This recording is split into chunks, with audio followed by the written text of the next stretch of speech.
Motor racing returns to Sha-Tin this weekend with the Group 3 Sa Ladies Person. An outstanding undercard as well. A very warm welcome to Racing to Win. We'll be looking at the entire 10-race programme on today's show. I'm Andrew Lejeune. I'm joined here in the studio by Paul Lally, our former expert, and race caller John Blance as well. And John, great lineup for the Ladies Person, including last year's winner.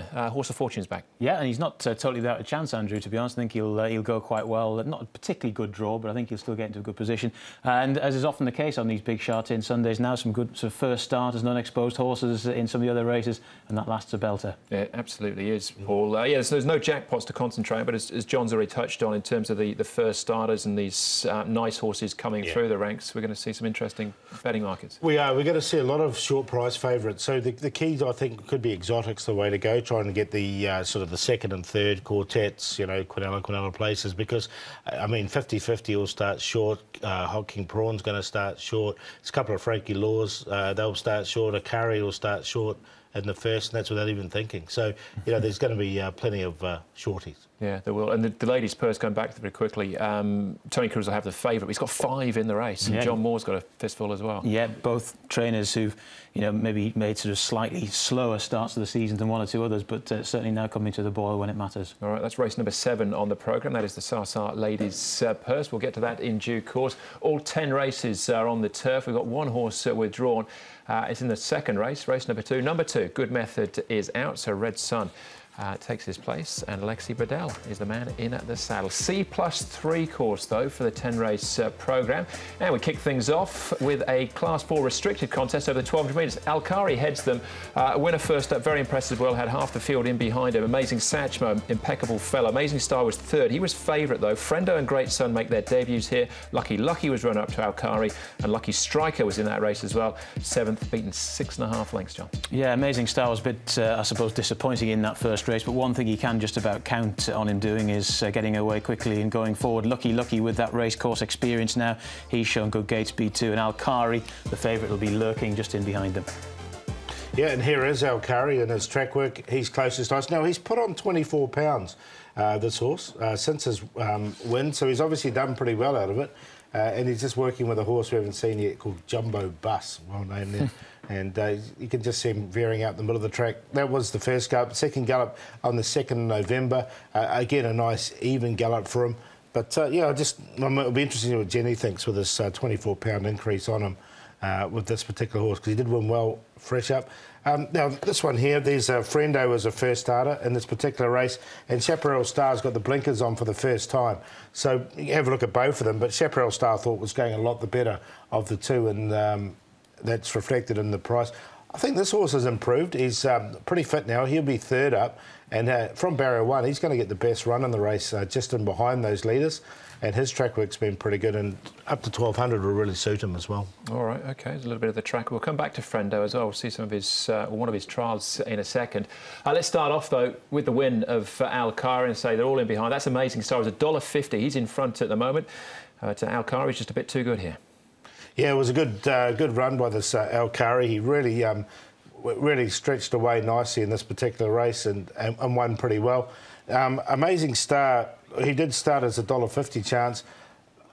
All his good trials for this was on the dirt, and I'm just wondering if his future's more on the dirt than on the turf. We'll know after Sunday night. Yeah, I think we will. But Lucky ran a good race as well in second, and I think it's going to be a race that works out reasonably well from a form perspective. But Alcari was certainly much the best there.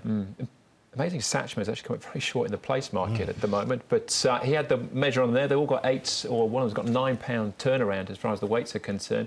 But Alcari, odds on at this stage. His jockey is Karis Teaton. Karis, you did a lot of work with Alcari leading into his debut run. Did you always think that he was a nice horse? Yep, he's been trialling good before he runs, and I knew he will improve.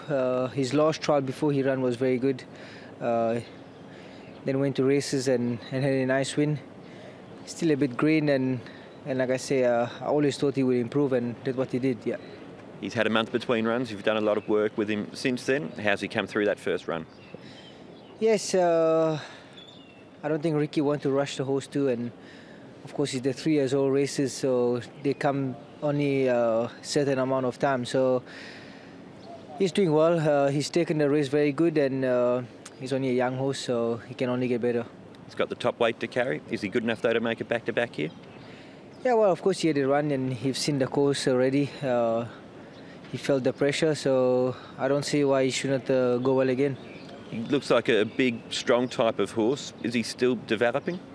Yes, he's still growing. He's still young, but I don't think there should be any problem with the weight. Actually, especially from the first run, he's definitely improved. All right, as you said, Paul, he's put on a bit of weight as well, 24 pounds. He's the favourite.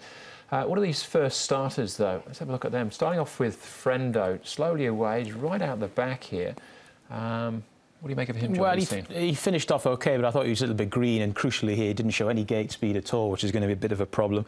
So I think he's definitely one for a watching brief. Also, given his breeding, you'd have thought that maybe the all-weather surface in time will be where he's going to do better, but I just think there's a lack of experience so far. I just thought here, though, he just starts to make up a bit of ground. I'm quite taken with him. It was a reasonable effort, but I think he's going to get probably too far behind in his race against some speedier types. Yeah, by Animal Kingdom, isn't he? Yeah. So one of the first ones we've had here. Here's Great Sun. This is Michael Freeman's charge, Brett Preble, barrier 5. Hood goes on for his first start.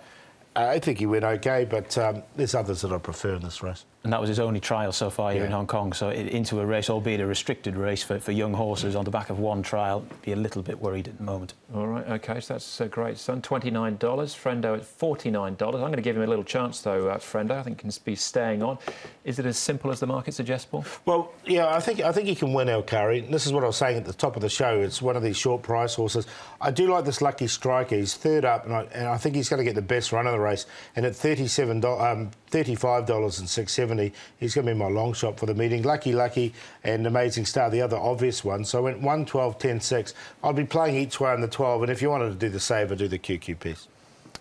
Yeah, similar numbers for me. Going to go with Al Kari on top. He's the obvious way to go. First up, Amazing Star in for second. Good gate speed. Should be enough to see him run a good race. Bingo's interesting. I was against him first up because I thought the race was a bit too competitive for him against older horses. But this back-end restricted company now, I think he can go a little bit better. He's no great price, but I think he can place.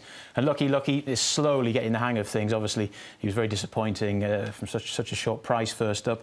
But as I say, I think he'll be there or thereabouts. So those are the numbers for me. And I think the obvious way is just to play to win on the one horse. All right. I'm actually going to give Amazing Star another chance. The prices have basically flip-flopped from how they first started, so we'll take on the odds-on favourite in the opener.